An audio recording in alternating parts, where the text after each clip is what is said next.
2025-26 വർഷം 1-ാം class Arabic വാർഷിക പരീക്ഷയുടെ ക്വസ്റ്റ്യൻ പേപ്പർ. നുലവ്വിനു വനക്തുബു. ഒന്നാമത്തെ ചോദ്യം. നിറം കൊടുക്കാം, എഴുതാം. ഇവിടെ ഒരു തൊയ്യാറത്തിൻ്റെ ചിത്രമുണ്ട്, ഒരു വിമാനത്തിൻ്റെ ചിത്രം. ഇതിന് നിറം കൊടുക്കണം. ഏതൊക്കെ നിറമാണ് കൊടുക്കേണ്ടത്? ഈ തൊയ്യാറത്തിനെ കുറേ പാർട്ടുകളാക്കിയിട്ടുണ്ട് അല്ലേ, കുറേ ഭാഗങ്ങളാക്കിയിട്ടുണ്ട്. ഓരോ ഭാഗത്തും ഓരോ നമ്പർ കൊടുത്തിട്ടുണ്ട്. ഇവിടെ 4 ഉണ്ട് ചിറകിൽ, ഈ ചിറകിലും 4, പിന്നെ ബേക്ക് വാലിൽ 5, അങ്ങനെ ഇവിടെ 3, അങ്ങനെ പല നമ്പറും കൊടുത്തിട്ടുണ്ട്. ഈ നമ്പറുകൾ നോക്കിയിട്ടാണ് നമ്മൾ നിറം കൊടുക്കേണ്ടത്. ഇവിടെ എഴുതിയിട്ടുണ്ട് 1 എന്ന് എഴുതിയിട്ട് എന്തായിരുന്നു എഴുതിയത്? വായിച്ചു നോക്കൂ. അസ്ഫർ. അസ്ഫർ എന്ന് പറഞ്ഞാൽ എന്താ? മഞ്ഞ നിറം അല്ലേ. അതുകൊണ്ട് വിമാനത്തിൽ 1 എന്നെഴുതിയ ഭാഗത്തൊക്കെ മഞ്ഞ നിറം കൊടുക്കണം. പിന്നെ 2 അസറക്കാണ്. 2 എന്നെഴുതിയ ഭാഗത്ത് അസറക്ക്. ഏതാ അസറക്ക്? നീല, ബ്ലൂ കൊടുക്കുക. 3 അഹ്ലർ, ഗ്രീൻ ആണല്ലേ, പച്ച. എവിടെയാണ് 3 ഉള്ളത്? ഇത് ഇവിടെ 3. അതുകൊണ്ട് സലാസ അല്ലേ, സലാസ പച്ച നിറം, അഹ്ലർ നിറം കൊടുക്കുക. പിന്നെ അർബ 4. അർബന് ഏതാണ്? അഹ്മർ, ചുവപ്പ്. ഇവിടെയുണ്ട് അഹ്മർ കൊടുക്കുക. ഇനി ഹംസ അസ്വദ്, ബ്ലാക്ക് നിറം അല്ലേ. അതുകൊണ്ട് ഹംസ ബ്ലാക്ക് കൊടുക്കുക. ഇനി അവസാനം ഇവിടെ നമ്മൾ പൂരിപ്പിക്കണം, എഴുതണം. ഹാദിഹി ഡാഷ്. ഇതെന്താണ് ഈ സാധനം? ഇതൊരു വിമാനമാണ് അല്ലേ. വിമാനത്തിന് എന്ത് പറയും? നമ്മൾ തൊയ്യാറത്തുൻ എന്നാണ് പഠിച്ചത്. അതുകൊണ്ട് ഹാദിഹി തൊയ്യാറത്തുൻ എന്ന് എഴുതുക. ഇനി രണ്ടാമത്തെ പ്രവർത്തനം. നുലാഹിൽ വനുമയ്യിസു സഹിഹ വൽ ഖത. ഇതിൽ ശരിയും തെറ്റും ഇടണം. ശരിയായ വാക്കുകൾക്ക് ശരി ടിക്ക് മാർക്ക് ചെയ്യുക, തെറ്റിന് തെറ്റിടുക. ഇവിടെ എന്തിൻ്റെ ചിത്രമാണുള്ളത്? മുന്തിരിയാണ് അല്ലേ. മുന്തിരിക്ക് ഐനബുൻ എന്നാണ് പറയുക. ഐനബ് എന്ന് തന്നെ എഴുതിയിട്ടുണ്ട്, അപ്പോൾ അത് ശരിയാണ്, അവിടെ ശരിയിടുക. അടുത്ത ചിത്രം ലോറിയാണ് അല്ലേ. ലോറിക്ക് ഷാഹിനത്തുൻ എന്നാണ് പറയുക. വായിച്ചു നോക്കൂ, ഷാഹിനത്ത് തന്നെയാണ് എഴുതിയത്, അതും ശരിയാണ്, അതുകൊണ്ട് ടിക്ക് ചെയ്തു. പിന്നെ ഇത് ദുറത്താണല്ലേ, ചോളം. പക്ഷെ എഴുതിയിരിക്കുന്നത് കിത്തൊത്തുൻ എന്നാണ്, പൂച്ചയാണ് കിത്തൊത്ത്, അപ്പോൾ അത് തെറ്റാണ്. തെറ്റായതുകൊണ്ട് ഇങ്ങനെ ക്രോസ് ചെയ്തു, ക്രോസ് മാർക്ക്. ഇതാണ് തെറ്റ് അല്ലേ, അത് ചെയ്തു. ഇനി ഈ ചിത്രം ഒരു യാസൂബാണ് അല്ലേ, തുമ്പി. എന്നാൽ യാസൂബ് എന്നാണോ ഇവിടെ എഴുതിയിരിക്കുന്നത്? അല്ല, ഹമാമത്തുൻ എന്നാണ് എഴുതിയത്, അതും തെറ്റാണ്, അതുകൊണ്ട് തെറ്റിട്ടു. ഇനിയോ വിമാനം വരച്ചിട്ട് തയ്യാറത്തുൻ എന്ന് തന്നെ എഴുതിയിട്ടുണ്ട്, അപ്പോൾ ശരിയാണ്. ഇനി സൈക്കിളാണ് വരച്ചിരിക്കുന്നത്, എഴുതിയതോ സയ്യാറത്താണ്, തെറ്റാണല്ലേ, അതുകൊണ്ട് തെറ്റ്. ഇനി അടുത്തത് എന്ത് ചെയ്യണം? ശരിയുത്തരം തിരഞ്ഞെടുത്ത് എഴുതണം. ഇവിടെ എന്തിൻ്റെ ചിത്രമാണുള്ളത്? മൊബൈൽ ഫോണാണല്ലേ. ഈ മൊബൈൽ ഫോൺ പണ്ടുള്ളൊരു മൊബൈൽ ഫോണാണിത്. ഈ മൊബൈൽ ഫോണിൻ്റെ പേരെന്താണ്? ജവ്വാലുൻ എന്നാണ്. ഹവ്വാലുൻ എന്നുണ്ട്, അത് തെറ്റാണ്. അപ്പോൾ ജവ്വാലുൻ എന്ന് നമ്മൾ താഴെ എഴുതുക. ഇനി അടുത്തത് ഒരു തവളയാണല്ലേ. തവളക്ക് എന്താ പറയുക? ലഫ്ദവൻ എന്നാണ്. നമ്മുടെ ഇവിടെ എഴുതിയിരിക്കുന്നത് സൊഫ്ദ, ലഫ്ദ, ലാ ഇട്ടുകൊണ്ട്, പിന്നെ അവസാനം ലഫ്ദ, ലാദ്, അവസാനത്തതാണ് ശരി. ലഫ്ദവൻ, തവള, അതവിടെ എഴുതുക. ഇനി അടുത്തത് നുലാഹിദോ നക്കുമിലു. ഇവിടെ പൂരിപ്പിക്കണം. ഇതെന്താണ് സാധനം? ഇതെന്താണ്? കോഴിക്കുഞ്ഞാണല്ലേ. കോഴിക്കുഞ്ഞിന് എന്ത് പറയും? സൂസുൻ. സു എന്നവിടെ ഉണ്ട്, സുൻ എന്നുമുണ്ട്.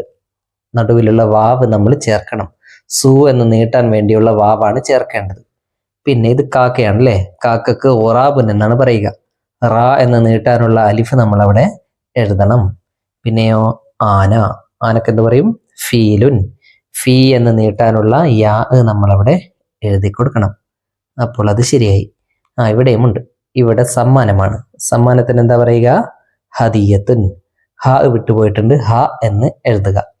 ഇതോ പനിനീർ പൂവാണ്, അപ്പോൾ വർദ്ധത്താണ്, വ എന്ന് എഴുതി ചേർക്കണം. പിന്നെ കക്കിരി അല്ലേ, കുക്കുംബർ, അതിനെന്ത് പറയും? ഖിയാറുൻ, അപ്പോൾ ഹി എന്ന് എഴുതുക. ഇനി ഇവിടെയുള്ളത് ചേരുംപടി ചേർക്കണം, വരച്ച് യോജിപ്പിക്കണം. ഒന്നാമത്തേത് വായിച്ചു നോക്കൂ. വേറെ വേറെ എഴുതിയിരിക്കുന്നത് ഹലീബുൻ എന്നാണല്ലേ.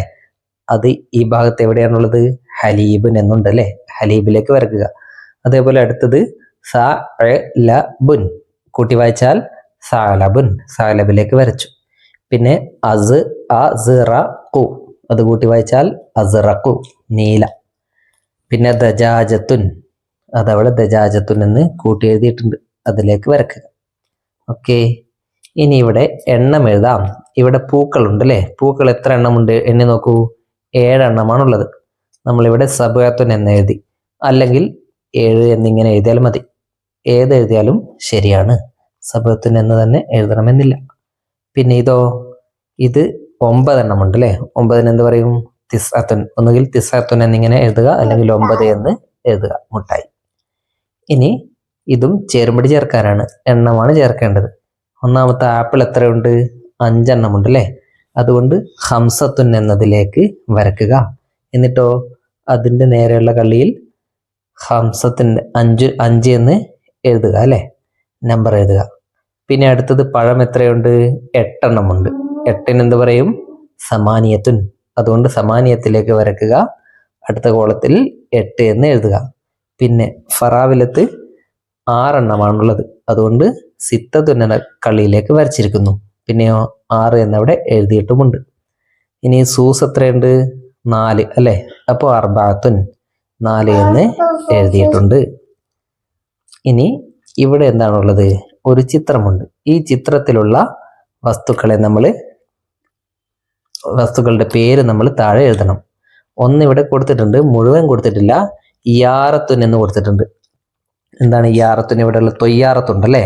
അതുകൊണ്ട് നമ്മളിവിടെ ത്വ എന്ന് ചേർത്ത് കൊടുക്കണം. അപ്പോൾ തൊയ്യാറത്തായി. പിന്നെ ഫിദൗൻ ഉണ്ട് അല്ലേ? അപ്പോൾ അതാരാണ്? ഇവിടെ ഒരു തവള ഇരിപ്പുണ്ട്. തവളക്ക് ലഫ്ദവൻ എന്ന് പറയും. അതുകൊണ്ട് ല എന്ന് നമ്മളവിടെ ചേർത്ത് കൊടുക്കുക. പിന്നെ ബാക്കിയുള്ള കുറേ വസ്തുക്കളുണ്ട്. ഇവയുടെയൊക്കെ പേര് നമ്മൾ എഴുതുക. എന്തൊക്കെ എഴുതിയിട്ടുണ്ട് ഇവിടെ? ദറാജത്തുൻ, സൈക്കിളുണ്ട്. അതുകൊണ്ട് ദറാജത്തുൻ എന്ന് എഴുതി. ഷാഹിനത്തുൻ, ലോറി അല്ലേ? ഒരു ലോറി അവിടെ ഉണ്ട്. പിന്നെ ഒറാബുൻ, കാക്ക. എവിടെ കാക്ക? ഇവിടെ ഇരിക്കുന്നുണ്ട് ഒരു കാക്ക. ഇതാ കാക്ക. ഓക്കെ.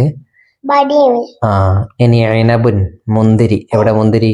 ഇത് മുന്തിരിയാണ് അല്ലേ? മുന്തിരി വള്ളിയിലാണ് കാക്ക ഇരിക്കുന്നത്. അങ്ങനെ ഐനബുൻ എന്ന് എഴുതുക. ഇനിയും ഇത് ഇവിടെ കിത്തുണ്ടല്ലേ? പൂച്ച. അതുകൊണ്ട് കിത്തുൻ എന്ന് എഴുതാം. പിന്നെന്തുണ്ട്? മ്യാവ്. ഷാരിയോൻ, റോഡ് ഉണ്ട്. റോഡ് എഴുതാം. അങ്ങനെ പലതും എഴുതാൻ പറ്റും. ഓക്കെ, ഇത്രയുമാണ് ചോദ്യങ്ങളുള്ളത്.